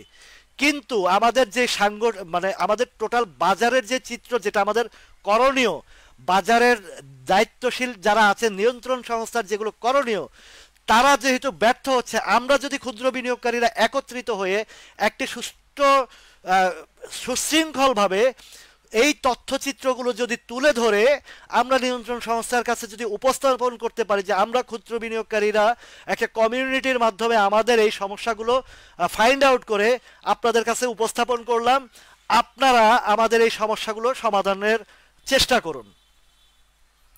আপনারা অনেকে ভাবছেন যে পিকনিক শুধু আনন্দ উল্লাস, এক জায়গায় একত্রিত হওয়া, খাওয়া দাওয়া। না ভাই, এই বিষয় না। আপনারা একটু ডিপলি চিন্তা করেন, আমি এই পিকনিকের আয়োজনটা করেছি। পিকনিকের আয়োজনে একটু খেলাধুলার সাথে সাথে আমাদের মূল লক্ষ্য, যেটা খেলাধুলা কোনো লক্ষ্য না, খেলাধুলা তো আপনারা সবাই আপনার এলাকা ভিত্তিক করতে পারেন, কিন্তু বিনিয়োগকারী সবাই যখন একত্রিত হব, এখানে একটি আমাদের যে কমিউনিটি হবে, কমিউনিটির কার কার কি সমস্যা, এই বাজারের কি সমস্যা, কি কি সমাধান হলে এটা সমাধান করা যাবে, বা কি কি সমাধান আমরা নিয়ন্ত্রণ সংস্থার কাছে উপস্থাপন করতে পারি, সেই সম্মিলিতভাবে আমরা একটা আলোচনা এবং সেটা সুষ্ঠু, সুন্দর, সুশৃঙ্খলভাবে করার লক্ষ্যে আমি কিন্তু পিকনিকের আয়োজনটা করেছি। আপনারা হয়তো অনেকে ভাবছেন যে শুধু খাওয়া দাওয়া না, বিষয়টা খাওয়া দাওয়ার বিষয় না। খাওয়া দাওয়া তো আমরা একটা হোটেল রেস্টুরেন্ট ভাড়া করেও সেখানেও করতে পারি, কিন্তু আমাদের সকলের সম্মিলিত আয়োজনে সবার দুঃখ সুখের কথা এবং বাজারের কি কি সমস্যা আছে সেগুলো ফাইন্ড আউট করে একটি আহ, রূপরেখা তৈরি করে, স্মারকলিপি তৈরি করে সেটা আমরা একটা উপস্থাপন করব, যে নিয়ন্ত্রণ সংস্থা বা গভর্নমেন্টের কাছে উপস্থাপন করব যে আমাদের এই মার্কেটটার এই যে হোম টু ডোর আটকে আটকে রাখা হয়েছে, এই হোম টু ডোর থেকে বের হওয়ার উপায়ান্তর কি কি আছে সেগুলোকে ফাইন্ড আউট করে আমরা একটি স্মারকলিপি স্মারকলিপি আকারে আমরা উপস্থাপন করব নিয়ন্ত্রণ সংস্থার কাছে, যে আমাদের মার্কেটকে ভালো করার জন্য আমাদের ক্ষুদ্র বিনিয়োগকারীর এই দাবি, যৌক্তিক দাবি, এই যৌক্তিক দাবি, অযৌক্তিক দাবি করলে তো আর হবে না, আমাদেরকে যৌক্তিক দাবিগুলো তুলে ধরতে হবে। সেই যৌক্তিক দাবিগুলো তুলে ধরবো, ধরে আমরা নিয়ন্ত্রণ সংস্থার কাছে উপস্থাপন করব। উপস্থাপন করার পরে সেখান থেকে যাচাই বাছাই করে যেগুলো যৌক্তিক হবে, যেগুলো ভালো হবে, তারা দায়িত্ব যেন নিতে পারে, আমরা সেই জোরালো আওয়াজ তুলব, যে বলবো যে আমাদের এই বাজারে এই সমস্যাগুলো সমাধান করলে আমরা বিনিয়োগকারীরা সুরক্ষা পাবো, আমাদের দেশের বিনিয়োগকারী ভাই বোনেরা আরো আগ্রহী হবে, এবং যারা এখনো পর্যন্ত শিক্ষা থেকে বাইরে, বিনিয়োগের শিক্ষা থেকে বাইরে আছে, তারা যেন শিক্ষা অর্জন করে আরো বিনিয়োগের অন্তত 20-30% জনসংখ্যা 20-30% যেন অ্যাড হতে পারে, সেই ব্যবস্থা করলে এই বাজারের উচ্চতা কোথায় যাবে আপনারা একটু চিন্তা করে দেখেন। আমি একজন ক্ষুদ্র মানুষ, আমি একজন অর্ধশিক্ষিত মানুষ হয়ে যদি আমি আপনাদেরকে এই যে বিষয়গুলো তুলে ধরতে পারি, তাহলে ওনারা সর্বোচ্চ শিক্ষার জায়গা থেকে এই মার্কেটে এসে এই মার্কেটের দায়িত্ব নিয়ে বা এই সংস্থা বলেন বা গুরু দায়িত্বের জায়গায় যদি এইগুলো ফাইন্ড আউট না করতে পারে, তাহলে এর চেয়ে ব্যর্থতা কি হতে পারে তাদের সেই শিক্ষার কি দাম থাকতে পারে বলেন। আপনারা আমি যে কথাগুলো বলছি, কোনো একটা কথা কি অযৌক্তিক বলেছি বলেন? কোনো একটা কথা কি অযৌক্তিক আছে? ম্যানুপুলেট সারা ওয়ার্ল্ডে থাকবে, কিন্তু পুরো বাজার নিয়ে ম্যানুপুলেট, এটা কোন ধরনের চিত্র? পড়তে থাকলে সবই পড়ে, উঠতে থাকলে সবই উঠে, এটা কি কোনো বাজারের চরিত্র হলো? আপনারা বলুন, একটু কমেন্ট করুন কথাগুলো যে বলছি। কোনো একটা কথা দেখেন, আজকে গুরুত্বপূর্ণ কথা বলছি, কেউ নাই, সবাই স্টক আলোচনার জন্য চলে আসেন, কিন্তু আপনার মার্কেটের ভালো জায়গা দেখার জন্য, ভালো জায়গা শিখার জন্য, ভালো কিছু করার জন্য গুরুত্বপূর্ণ কথাগুলো কি সবার জন্য মূল্যবান নয়? আমাদের ক্ষুদ্র বিনিয়োগকারীদেরকে আরো অ্যালার্ট হতে হবে, আরো শিক্ষার জায়গা আসতে হবে।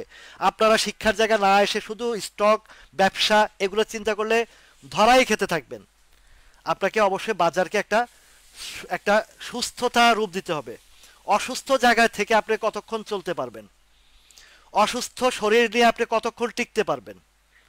আপনারা অসুস্থ শরীর নিয়ে, সাধারণত একটু মাথা ব্যথা হলে, একটু পেট ব্যথা হলে আপনি খাইতে পারেন না, লড়তে পারেন না, অস্থিরতা লাগে, চলতে পারেন না।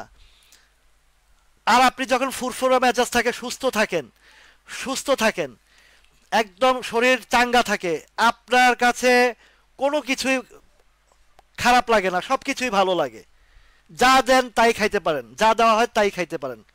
কিন্তু অসুস্থ শরীর নিয়ে পোলাও করবা দিলে আপনি খাইতে পারেন না। তাহলে বাজারটা যদি সুস্থ না হয়, 2 দিন একটাতে লাভ করলেন, 3 দিনের দিন আরেকটাতে পুরা লাভটা চলে গেল, তো এটা কি কোনো বাজারের একটা ধারাবাহিকতা হলো? এই যে আমি আপনাদের যে প্ল্যাটফর্মটা তৈরি করেছি, আজ পর্যন্ত কি পুরো বাজার বা এই মার্কেটের টোটাল এই যে নিয়ন্ত্রণ, এই টোটাল বাজারে বিগত, হয়তো তখন এই অনলাইন সিস্টেম ছিল না, কিন্তু যখন থেকে অনলাইন সিস্টেম, ফেসবুক প্ল্যাটফর্মটা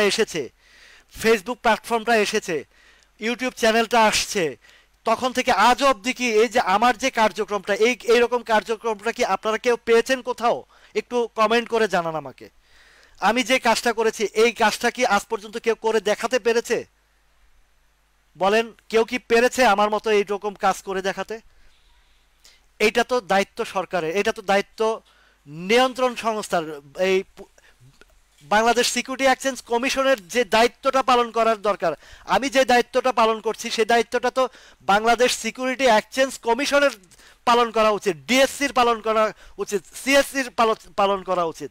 তারা কি কেউ করেছে এই পর্যন্ত? তারা তো কেউ এই ধরনের উদ্যোগ কেউ আজ পর্যন্ত নিতে পারে নাই টোটাল বাংলাদেশের মধ্যে।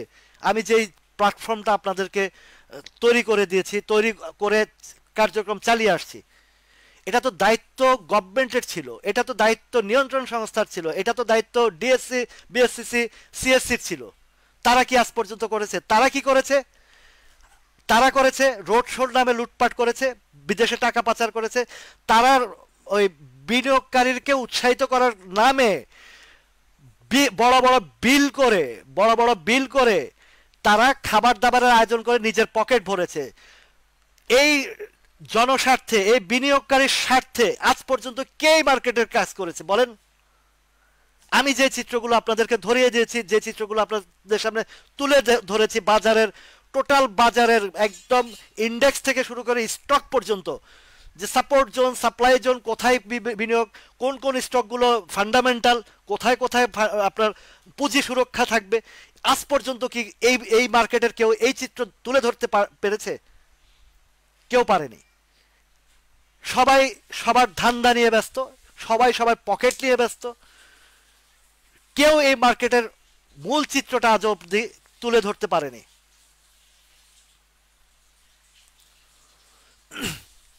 সহজ ভাই, শামীম ভাই, বাঙালির আমাদের যদি মন মানসিকতা ভালো থাকে, আমাদের যদি অহংকার, অহমিকা এবং লোভ লালসা যদি না থাকে, এটা সম্ভব।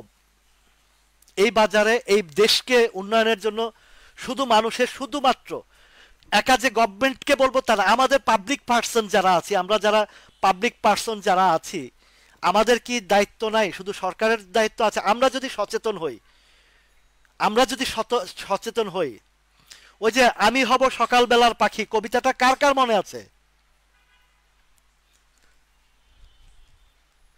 আমি যদি ঘুম থেকে না উঠে সকাল হবে না কো, মনে আছে কবিতাটার কথা? মনে আছে? আমি যদি ঘুম থেকে না উঠি সকাল হবে না কো, আমি হব সকালবেলার পাখি, সবার আগে কুসুম বাগে উঠবো আমি ডাকি। কয়জন এই কবিতাটা মুখস্থ বলতে পারবেন? সেই ছোটবেলা শিখেছি, সেই ছোটবেলা শিখেছি আমি হব সকালবেলার পাখির গল্প, কবিতাটা। আমি যদি ঘুম থেকে না উঠি সকাল হবে না কো। তা আমাদেরকে তো ঘুম থেকে উঠতে হবে। প্রিভিয়াস গভর্নমেন্টের দেখেছেন যে কিভাবে আন্দোলনটা সৃষ্টি হয়েছে, কিভাবে পরিবর্তনটা হয়েছে। একদিনে তো হয়নি। একটি অত্যাচার নির্যাতনের মাঝখান দিয়ে আস্তে আস্তে যখন আসছে, এই সরকার পরিবর্তনের পরেও যে আরেকটা দেখছি। কিন্তু আমরা যদি সচেতন থাকি, আমরা পাবলিক পার্সন যারা আছি, আমরা দেশের নাগরিক যারা আছি, তারা যদি সচেতন থাকি, দেখেন গত 4 মাসে আপনারা অকপটে স্বীকার করছেন যে আমার এই লাইভের মাধ্যমে আপনাদেরকে যে যতটুকু শিক্ষা দিয়েছি, যতটুকু পেরেছি আমার পক্ষে, এই ক্রিটিক্যাল মার্কেটে আপনাদের পুঁজি কম বেশি সুরক্ষিত রয়েছেন যারা আমার শুরু থেকেই এই লাইভে অংশগ্রহণ করে আসছেন। কিন্তু ঠিক 2 মাস 3 মাস পরে যারা নতুন নতুন লাইভে অ্যাটেন্ড করেছেন, তাদের ম্যাক্সিমাম দেখেছি যে কোনো না কোনোভাবে ওই ম্যানুপুলেট বা প্রতারক চক্রের ফাঁদে পড়ে ধরা খেয়ে আমার এই লাইভে এসেছেন, অনেক আছেন।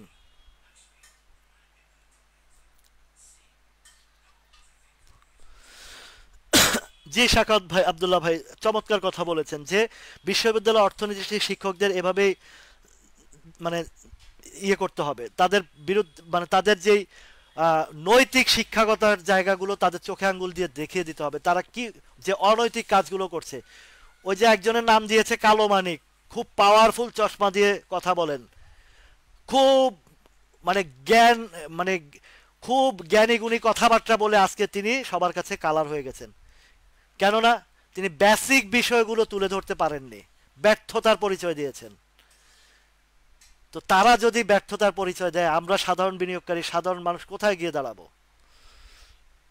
আমার এখানে অনেক শ্রদ্ধাভাজন ভাই আছেন, অনেক উচ্চ পদস্থ কর্মকর্তা আছেন এবং সম্মানী ব্যক্তি আছেন। ওনারা কমেন্টে কোনো স্টকের কথা বলেন না, আমার কথাগুলো খুব মনোযোগ দিয়ে শুনেন। এবং আমি জানি আমার সাথে অনেকেই পার্সোনালি কথা বলেন, খুব ভালো লাগে, গর্বে বুকটা ভরে যায় যে অনেক উচ্চপদস্থ কর্মকর্তারা আমার কথাগুলো খুব মনোযোগ সহকারে শুনেন এবং বলেন যে রিভিউ দেন যে আপনি মানুষের জন্য যে কাজটি করেছেন, যদিও আমার বলাটা ঠিক না এখানে আপনাদের সম্মুখে, তবুও বলছি যে ওনারা রিভিউ দেন যে আপনি যে কাজটা করছেন এটা কেউ বিনামূল্যে এইভাবে উইদাউট পারিশ্রমিকে যে কাজটা করছেন সেটা কেউ করে। তা আমাদের বাজারের যে সুষ্ঠু, এই যে আমি যে পিকনিকের আয়োজনটা করেছি, আপনারা তো ওই যে ভাবতেছেন যে না শুধু খাওয়া দাওয়া বা একটা অনুষ্ঠান করা, না ভাই, এটার ভিতরেও গভীরতা আছে। আমার এই পিকনিকের ভিতরে অনেক গভীরতা আছে ভাই। এখানে আমাদের মার্কেটের যেই আপনাদের সবাই যখন একত্রিত হবেন এক টেবিলে, আমরা যখন বসবো, আমরা একটা আলোচনার সভা করব সেই পিকনিকের ভিতরে। খাওয়া দাওয়ার তো এটা তো কোনো বিষয় না ভাই। আমাদের যে এইজ এখন, আমাদের এখানে যারা বিনিয়োগকারী আছেন 50 ঊর্ধ্ব বা 40 ঊর্ধ্ব যারা আছেন, আমাদের খাওয়া দাওয়ার কোনো ফ্যাক্টর না ভাই। আমরা খাওয়া দাওয়া আমরা ঘরে বাইরে হোটেলে এখানে সেখানে খেতে পারি। সবাইকে একত্রিত করার উদ্দেশ্য, আমার যে লক্ষ্য উদ্দেশ্য, সেটা হচ্ছে আপনারা বিনিয়োগকারী ভাই বোন যারা আছেন সবাইকে একত্রিত করতে পারলে এক জায়গায় বসে আমরা আমাদের এই বাজারের যে সমস্যাগুলো আছে সবার মতামতের ভিত্তিতে একটি রূপরেখা তৈরি করে সেটা আমরা স্মারক আকারে আমরা উপস্থাপন, আমাদের মধ্যে যারা আছেন সিনিয়র কর্মকর্তা আছেন বা আমাদের মধ্যে যারা সরকারি উচ্চ পর্যায়ে, তাদের পরামর্শ নিয়ে, আমার পরামর্শ তো আমি আমি হয়তো সবকিছু বুঝি না, সবকিছু জায়গা আমার শেয়ার মার্কেট সম্পর্কে ধারণা আছে, কিন্তু স্মারকলিপি কিভাবে তৈরি করতে হবে এবং এইগুলো গভর্নমেন্টের কাছে কিভাবে উপস্থাপন করতে হবে, সেগুলো আপনাদের সম্মিলিতভাবে সবাই সাথে একত্রিত হয়ে আলোচনার মাধ্যমে কিভাবে একটি আমাদের যে কমিউনিটি করে আমরা যেন সরকারকে উপস্থাপন করতে পারি যে আমাদের এই ব্যবস্থাগুলো যেন আমরা গভর্নমেন্টকে তুলে ধরতে পারি, নিয়ন্ত্রণ সংস্থাকে তুলে ধরতে পারি, সেই আয়োজনটাই আমি করছি, যা আজ পর্যন্ত আজও অবধি কোনো বিনিয়োগকারীর জন্য কেউই করেনি। আপনারা জানেন এর আগেও ক্ষুদ্র বিনিয়োগকারী ঐক্য পরিষদ নামের একটা সাইনবোর্ড ব্যানার আছে, আপনারা সবাই জানেন, পুরনো যারা আছেন সবাই জানেন, কিন্তু তাদের কি অ্যাক্টিভিটিস আজ পর্যন্ত হয়েছে যে ক্ষুদ্র বিনিয়োগকারীর পক্ষে কাজ করেছে? 2 দিন নামে আন্দোলন করে কি সবকিছু সমাধান হয়? না। যৌক্তিক বিষয়গুলো যখন চলে আসবে, যৌক্তিক গঠনমূলক বিষয়গুলো যখন চলে আসবে, তখন দেখবেন নিয়ন্ত্রণ সংস্থাও এই এই দৃষ্টিগোচর হবে যে না, এই লোকগুলো একটি জায়গা থেকে ভালো জায়গা থেকে উপস্থাপন করেছে। আমাদের গুরুত্বটা তখন কোথায় যাবে? আন্দোলন করে সবকিছু গুরুত্ব হয় না, আন্দোলন করে সবকিছুর সমাধান হয় না। আন্দোলনের বাহিরে একটি সুষ্ঠু গঠনমূলক জায়গা থেকে যখন আমরা আমাদের সমস্যাগুলো তুলে ধরে বাজারের নিয়ন্ত্রণ সংস্থার কাছে আমরা তুলে দিব আমাদের স্মারকলিপি, তারা যখন এটাকে ফাইন্ড আউট করবে যে না, এই লোকগুলো দীর্ঘ সময় কষ্ট করে একটা সমস্যাগুলো কিভাবে এই সুষ্ঠু একটা বাজার তৈরি করা যায় সেই লক্ষ্যে যে স্মারকলিপি দিয়েছে, আমরা বিবেচনা করব। একটা কথা আছে যে সবকিছু গায়ের জোরে হয় না, আন্দোলন করে সবকিছু গায়ের জোরে হয় না। আপনি যদি নিয়ন্ত্রণ সংস্থা এবং সরকারকে বুঝাতে পারেন, আমরা যদি বুঝাতে পারি যে এই বাজারটা একটু ভালো রাখতে হলে, সুষ্ঠু রাখতে হলে এই কাজ করা দরকার, এখানে আরো বিনিয়োগ বাড়বে, সরকারের রেভিনিউ বাড়বে, বাজারের একটা সুন্দর ধারাবাহিকতা আসবে, দেশের অর্থনীতি বাড়বে, এই জায়গায় যদি আমরা উপস্থাপন করতে পারি বাজারটাকে, তাহলে দেখবেন যে বাজার সুন্দর, আরো বিনিয়োগে আকৃষ্ট হতে মানুষ বাধ্য হবে। এখন 2 দিন এসে দেখে যে বিনিয়োগ করছে, 3 দিনের মাথায় দেখে যে তার বিনিয়োগের 10% নাই, 20% নাই, 30% নাই, নামতে নামতে দেখা গেছে তার অস্তিত্বই থাকে না। এইটা তো বাজার হতে পারে না। তো এখন যে বিষয়গুলো আজকের আলোচনায় এনেছি, এই বিষয়গুলো আসলে বাজার যে এই যে একটা জায়গায় 1400-1500 কোটি টাকা ট্রেড হলো, এর পরবর্তীতে যে ধীরে ধীরে নামা শুরু করলো, কোনোভাবে তাল পাচ্ছে না। এই কি কি জায়গা আছে, তো এই জায়গাগুলোর জন্য আমি অক্লান্ত পরিশ্রম করছি। আমার একটা দীর্ঘমেয়াদী এই বাজার নিয়ে পরিকল্পনা আছে। আমরা যে এইজের 50 হায়াত মৌতের কোনো ঠিক নাই। এই যদি আমরা একটা যদি কমিউনিটি তৈরি করে দিয়ে যেতে পারি, একটা সুস্থ ধারার কমিউনিটি তৈরি করে দিয়ে যেতে পারি, এই ধারাটা যদি সবাই ধরে রাখতে পারেন, বাজার ভালো হতে বাধ্য হবে। বাজার ভালো হতে বাধ্য হবে। আমাদের জায়গায় সচেতনতা আনতে হবে। আমরা যদি চোরকে পাহারা দিতে পারি, চোর তখন আমাদের থেকে সতর্ক থাকবে যে না, এদের সাথে পারা যাবে না। এখন আমরা যদি চোর পাহারা দেওয়ার জায়গাগুলো না ফাইন্ড আউট করতে না পারি, তাহলে তো আমরাই চোরের হাতে অপদস্থ হব, লুটপাট আমাদের হবে। সেই জায়গা থেকে, একটা শিক্ষণীয় জায়গা থেকে, শিক্ষণীয় কার্যক্রম থেকে, লাইভের মাধ্যমে সবাই শুনছেন, জানছেন, শিখছেন, কিন্তু কার্যকর করতে পারছেন না কেন? আমাদের বাজারটা পুরোটাই অস্থির জায়গা ফেলে রাখা হয়েছে। কতগুলো শেয়ারের স্টকে আপনাদেরকে দেখিয়ে দিলাম।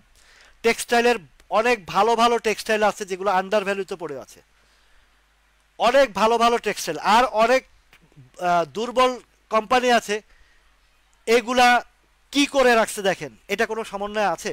এই যে জিকিউ বলপেনটা নিয়ে বলি, পরিস্থিতি দেখছেন? এইটার ভ্যালু কোথায় থাকা কথা আর আছে কোথায়? জিকিউ বলপেন যদি এখানে থাকে, তাহলে আইপিডিসির এখানে কেন? জিকিউ বলপেন যদি 600 টাকার ঘরে থাকে, আইপিডিসি এখানে কেন? বলেন, প্রশ্নের উত্তর দেন আমাকে। নিয়ন্ত্রণ সংস্থা প্রশ্নের উত্তর দেখ আমাকে।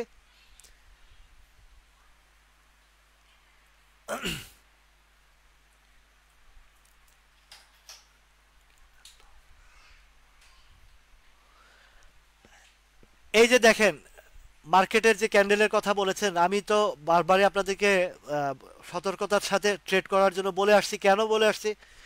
এখান থেকে যখন বাজারটা উঠেছিল, একটা ধারাবাহিক, একটা সুন্দর চিত্র দিয়ে প্রত্যেকটা ক্যান্ডেল ইশারা দিয়ে গেছে যে উপরের দিকে যাওয়ার জন্য। কিন্তু এইখানে যখন দীর্ঘ সময় একই জায়গায় রেখে, তখনও কিন্তু আমি আপনাদেরকে সাউন্ড দিয়েছি, বাজারটা আমার কাছে সুবিধাজনক মনে হচ্ছে না, ভালো কোনো ক্যান্ডেল দেখছি না। এবং কেন বলেছি? এদিকে সাপ্লাই জোনটা, এই যে ধরে ধরে দেখিয়ে দিয়েছি যে কেন বাজারটাকে উপরে যেতে দিচ্ছে না বা উপরে উঠছে না। এই যে সাপ্লাই জোনটা, প্রাইস কারেকশনের নামে এগুলো হচ্ছে বদমাইশির কথাবার্তা, যে প্রাইস কারেকশন, ইন্ডেক্স কারেকশন, এগুলো সব ফাইজলামি কথাবার্তা, এগুলো কোনো কথাই না। 1400 কোটি টাকা যে লেনদেন যখন হয়েছে, তখন টাকা কোথা থেকে আসছে? এখন তারল্য সংকটের কথা বলে। যখন 1400-1500 কোটি টাকা মানে ট্রেড হয়, তখন তারল্য সংকট থাকে না? তখন তারল্য সংকট কোথায় যায়? বলেন আমাকে, প্রশ্নের জবাব দেন। নিয়ন্ত্রণ, এই যে বাজারকে যখন 1200, 1300, 1400 কোটি টাকা ট্রেড হয়, তখন টাকাটা কোত্থেকে আসে? তার মানে কি? যে আপনাদেরকে ভলিউম করছে, আপনারা ঝাঁপায় পড়ছেন, এবার আপনাদের টাকাগুলো নিয়ে তারা হাত পা গোটায়া এবার মোজ মাস্তি করছে। এই তো চরিত্র বাজারের।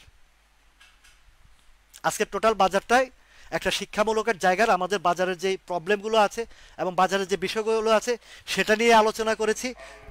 তো আজানও দিয়ে দিয়েছে। সবাই ভালো থাকুন, সুস্থ থাকুন। আল্লাহ হাফেজ।